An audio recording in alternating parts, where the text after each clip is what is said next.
1823. El gobernador de Buenos Aires, Martín Rodríguez, envía una delegación a Inglaterra. El objetivo, solicitar un préstamo. Félix Castro y John Parich Robertson son designados para llevar adelante las negociaciones. El gobernador necesita el dinero para obras de infraestructura para el desarrollo de los saladeros. Lo que se pretende es que la provincia ingrese en el mercado mundial como proveedora de materias primas. Finalmente, Castro y Robertson acuerdan un préstamo por 1 millón de libras. Sin embargo, llegarán desde Inglaterra apenas 20.000 libras y otras 120.000 en letras de cambio. Además, los intereses usurarios harán que el monto adeudado crezca enormemente a lo largo de los años. Este es el primer gran antecedente de la deuda externa argentina. Un gran problema que afectará a la nación a lo largo de la historia.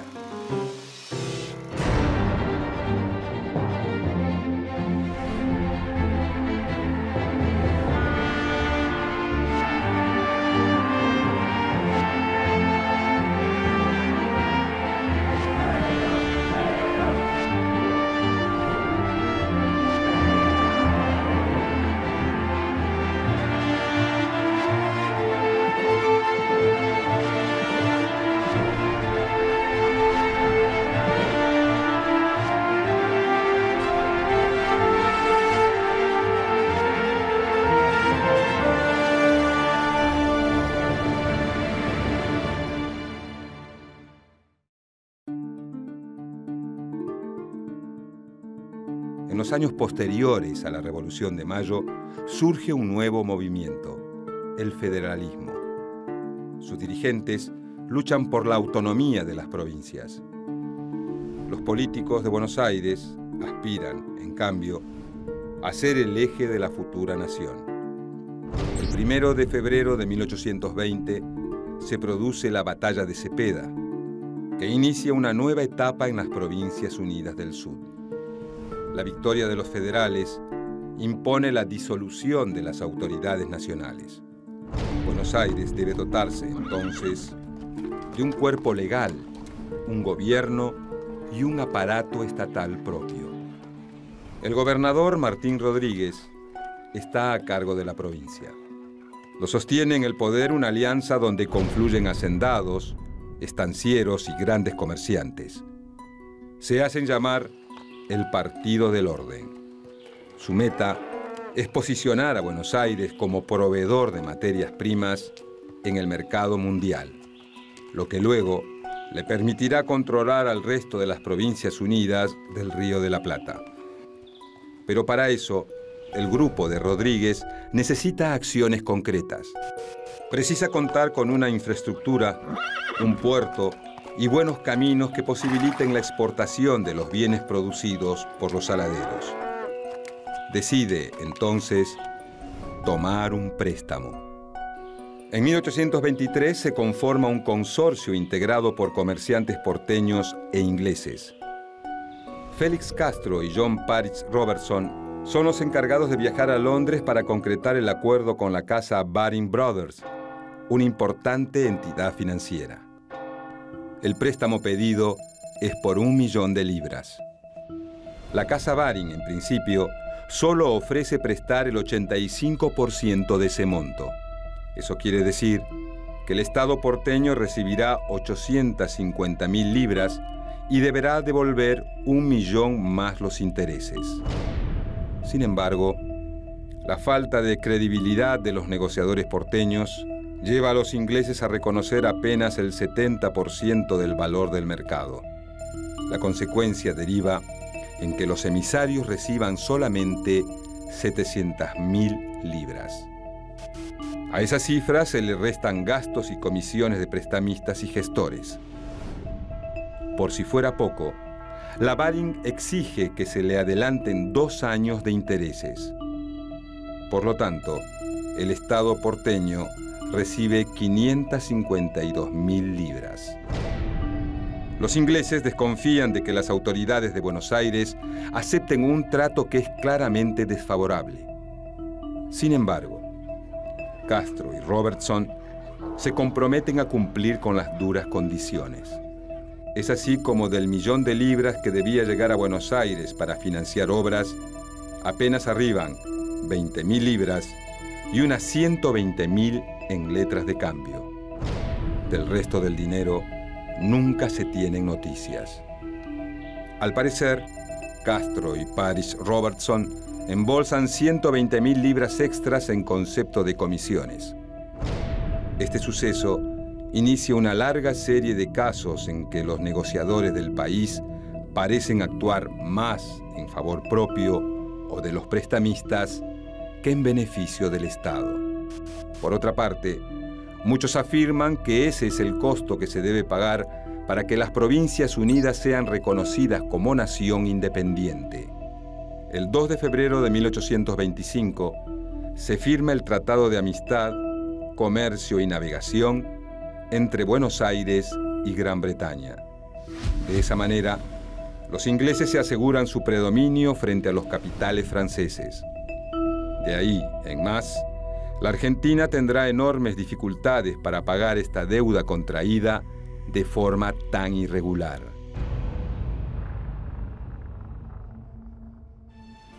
En 1826, Bernardino Rivadavia, uno de los principales impulsores políticos del empréstito con la Casa Baring, es elegido presidente. Durante su breve gestión, se pagan las primeras cuotas de la deuda. Pero, con la caída del mandatario, la situación cambia. A partir de 1827 no se realizan pagos. Entonces, los intereses crecen y la deuda se multiplica. Recién, en 1838, el gobernador de Buenos Aires, Juan Manuel de Rosas, decide tomar cartas en el asunto. Le ordena al cónsul argentino en Londres, Manuel Moreno, que se ponga en contacto con los prestamistas. En ese momento, el estado de la deuda asciende a 1.900.000 libras, casi el doble que el monto original. Rosas presenta una propuesta audaz para detener el endeudamiento. El caudillo bonaerense propone entregar la concesión por el guano de las Islas Malvinas, ocupadas por los ingleses desde 1833, y la costa patagónica durante 15 años. Busca así pagar la deuda sin comprometer las arcas de la provincia y al mismo tiempo asentar la soberanía sobre esos territorios. La estrategia es exitosa. Los ingleses aceptan el trato y durante varios años el gobierno bonaerense realiza pagos de 12.000 libras anuales. Pero nuevamente un suceso político modifica la situación. El 3 de febrero de 1852, el ejército al mando del caudillo entrerriano Justo José de Urquiza derrota a las fuerzas de Rosas en la batalla de Caseros. Rosas emigra del país. Su destino, Inglaterra. Mientras tanto, Buenos Aires interrumpe los pagos de la deuda. En 1855, el gobernador de la provincia de Buenos Aires, Pastor Obligado, hace un nuevo intento por terminar de una vez con el endeudamiento. Nombra a un financista con fuertes vínculos en Londres para resolver el problema, Norberto de la Riestra. Pero la renegociación termina costando caro. El emisario de Pastor Obligado acuerda un nuevo préstamo. Los fondos obtenidos serán destinados a pagar la deuda original. Como resultado de este movimiento, la provincia de Buenos Aires debe 2.618.000 libras. La situación es grave. La deuda se convertirá en un peso para los futuros gobernantes.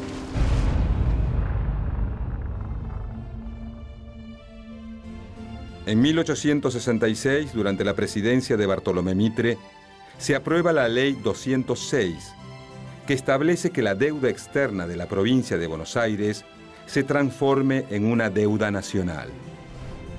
Mitre tiene un plan político para consolidar el incipiente Estado Nacional. Ese proyecto precisa de dinero fresco para solventarse, por lo que se decide pedir un nuevo préstamo. Esta vez, por la suma de 2.500.000 libras. Al igual que en el préstamo de 1824, los costos que deberá pagar el país serán altos. El 69% del capital otorgado se dilapida en comisiones, gastos y la toma de la deuda a un valor menor del nominal. El dinero que llega a Buenos Aires finalmente se utiliza para solventar la guerra del Paraguay, conflicto que impulsa la alianza de Argentina, Brasil y Uruguay. En 1868, cuando concluye la gestión de Mitre, la deuda externa asciende a 4.700.000 libras.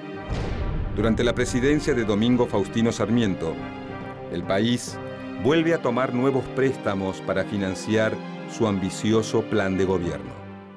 Al término del mandato de Sarmiento en 1874, la deuda alcanza los 14.500.000 libras. El crecimiento de la deuda es una constante en esos años debido a la política de apertura comercial y a la decisión de que no paguen impuestos los terratenientes ni los capitales extranjeros. De esa forma, la única manera que tiene el Estado de solventar sus deudas es recurriendo a nuevos préstamos. En 1874, durante el gobierno de Nicolás Avellaneda, la economía argentina sufre las consecuencias de una crisis internacional. Europa atraviesa una depresión económica que afecta sobre todo a Gran Bretaña. Argentina, entonces, sufre una baja en su comercio internacional y tampoco puede conseguir nuevos créditos. El presidente Avellaneda se encuentra entre la espada y la pared. Su ministro de Hacienda, Lucas González, aplica un ajuste de gastos a través de una rebaja salarial del 20% a los empleados estatales. Tras una serie de negociaciones, en 1876, Argentina accede a otro préstamo, pero el costo nuevamente se hace sentir. Se otorga el préstamo con la condición de que se recorte el salario de los trabajadores del Estado en un 25% y se suspendan todas las obras públicas. Luego, asume en el Ministerio de Hacienda un viejo negociador de la deuda, Norberto de la Riestra. El flamante funcionario decide reducir nuevamente los salarios y envía al Congreso un proyecto para disminuir las tasas aduaneras. El objetivo es que aumenten las importaciones y, por lo tanto, mejoren los ingresos. De la Riestra entiende que lo único que no debe dejar de pagarse es la deuda externa. Sin embargo, la propuesta encuentra un freno en el Congreso. Carlos Pellegrini impulsa a un grupo numeroso de congresistas y logra rechazar el proyecto. De la Riestra, entonces, renuncia a su cargo. Ya sin el ministro, el Congreso decide aumentar las tarifas aduaneras, lo que permite el crecimiento de la recaudación. La economía parece encauzarse. El monto de la deuda se reduce ligeramente a 14 millones de libras. Sin embargo, pronto la Argentina continuará en el camino del endeudamiento.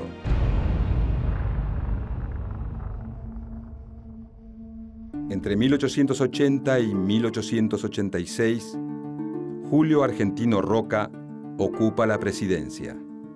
En ese periodo, la deuda pasa de 14 a 38 millones de libras. La novedad es que los prestamistas no son solo ingleses, sino también franceses y alemanes. Gran parte de esos capitales se utilizan en inversiones del Estado para educación, modernización del ejército y transportes. Miles de kilómetros de los ferrocarriles estatales son construidos gracias a esos préstamos. Pero, durante la presidencia de Miguel Juárez Celman, la economía vuelve a colapsar. Juárez Celman vende los ferrocarriles estatales a empresas privadas. El aumento de las importaciones y de los préstamos privados y estatales provoca que la economía tambalee. El 60% de los ingresos del Estado se utilizan para pagar la deuda. En 1890, la situación se vuelve insostenible. A la crisis económica se suma la crisis política. Surge la Unión Cívica, que protagoniza una revuelta que deja un importante saldo de muertos y heridos en la capital federal. Tras la Revolución del Parque, Juárez Celman renuncia y asume su vicepresidente Carlos Pellegrini. Durante su gestión, Pellegrini consigue el aval crediticio de los grandes terratenientes que se comprometen a prestar el dinero necesario para cumplir con el pago de la cuota de la deuda externa. En 1893, durante la presidencia de Luis Sáenz Peña, recién se termina de pagar el primer empréstito negociado con la Casa Baring en 1824. Han pasado más de 69 años, pero la deuda continúa aumentando con nuevos préstamos que toman los sucesivos gobiernos. Llegando al año 1904, alcanza los 78 millones.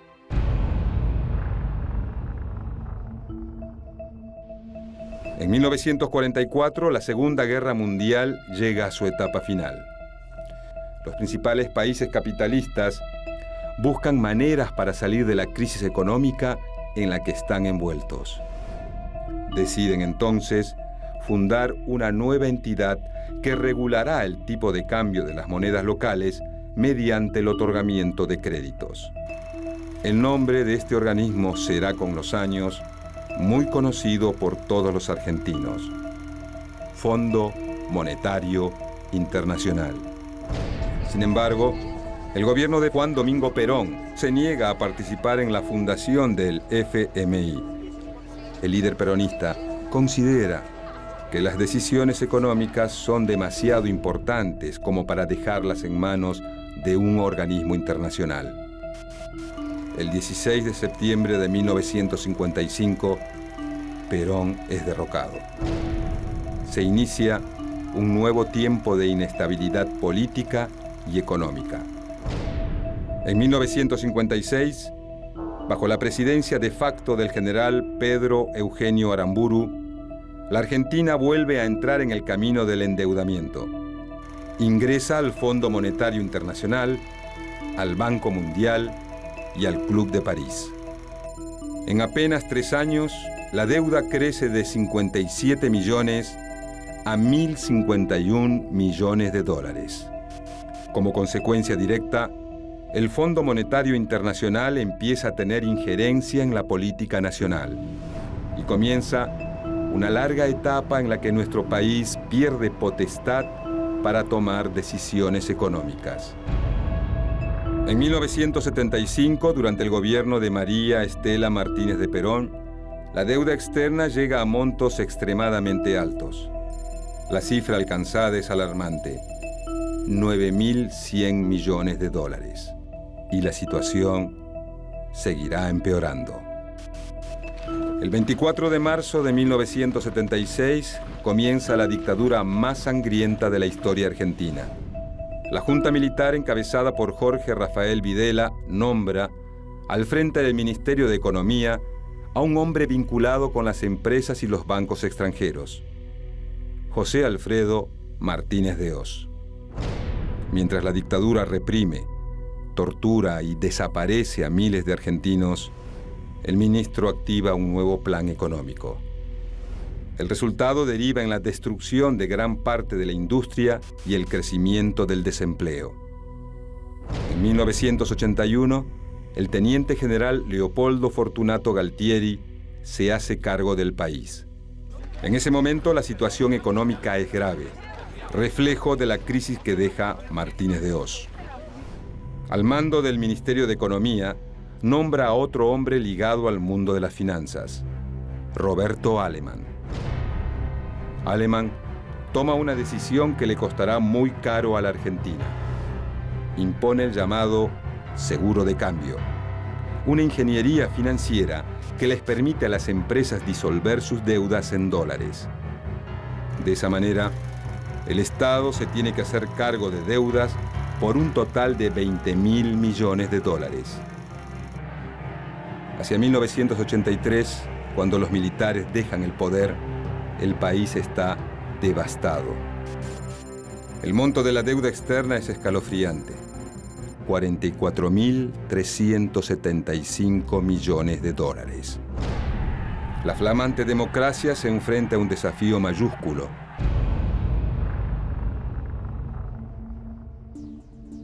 El gobierno de Raúl Alfonsín intenta encontrar una salida para el problema de la deuda externa, pero la situación es muy compleja.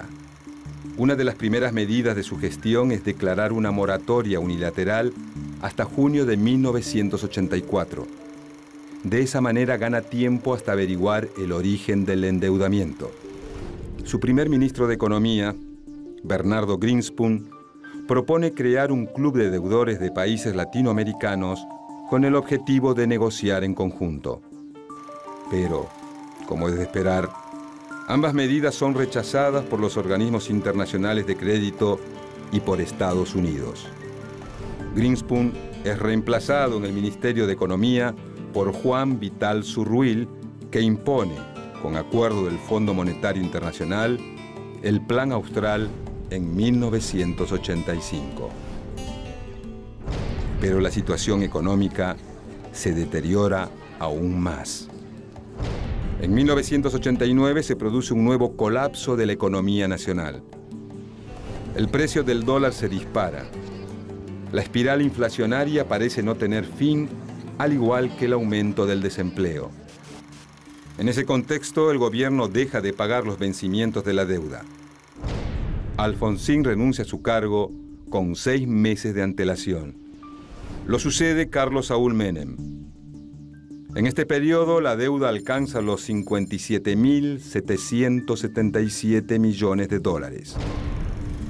A pesar de haber prometido en su campaña electoral una revolución productiva, las primeras medidas del nuevo mandatario son de tinte neoliberal. Privatiza las empresas estatales y plantea fuertes recortes del gasto público. En 1991, asume Domingo Cavallo en el Ministerio de Economía con la misión de controlar la creciente inflación. Se promulga la ley de convertibilidad que establece la paridad en 1 del peso al dólar. En poco tiempo la inflación se detiene, pero no la deuda. La industria local se ve castigada nuevamente por los productos importados, que se ven beneficiados por la sobrevaloración del peso.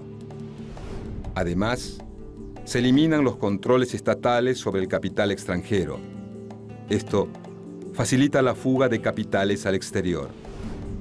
El tipo de cambio fijo provoca que el Estado siga tomando nuevos préstamos para pagar la deuda. En 1999, al asumir la presidencia Fernando de la Rúa, el país se encuentra en una profunda recesión y la desocupación crece a niveles históricos. El monto de la deuda externa alcanza los 152.000 millones de dólares. Sin embargo, de la Rúa mantiene la convertibilidad y aplica duras medidas de ajuste para mantener equilibradas las cuentas. Mientras tanto, el Estado Nacional continúa endeudándose para poder pagar los compromisos de deuda. Ni el blindaje financiero ofrecido por el Fondo Monetario Internacional en el 2000, ni el megacanje de deuda impulsado por Domingo Cavallo en su regreso como ministro de Economía consiguen frenar la recesión. Durante 2001, se fugan del país más de 13.000 millones de dólares. Y la deuda alcanza los 166.000 millones de dólares. En diciembre, la Argentina vive días agitados. En busca de detener la huida de capitales, Cavallo impone restricciones a las extracciones bancarias. Eso impide que los ahorristas puedan disponer libremente de su dinero. El 19 de diciembre de 2001 se produce un estallido social. Comienzan los saqueos en los supermercados y comercios de las principales ciudades del país. La respuesta del presidente ante un pueblo castigado por la pobreza es decretar el estado de sitio. De inmediato las calles se pueblan de cientos de miles de manifestantes y la represión no se hace esperar. El 20 de diciembre de 2001, mientras el país está sumido en el caos, De la Rúa renuncia a la presidencia y Argentina entra en la crisis política más profunda de su historia contemporánea.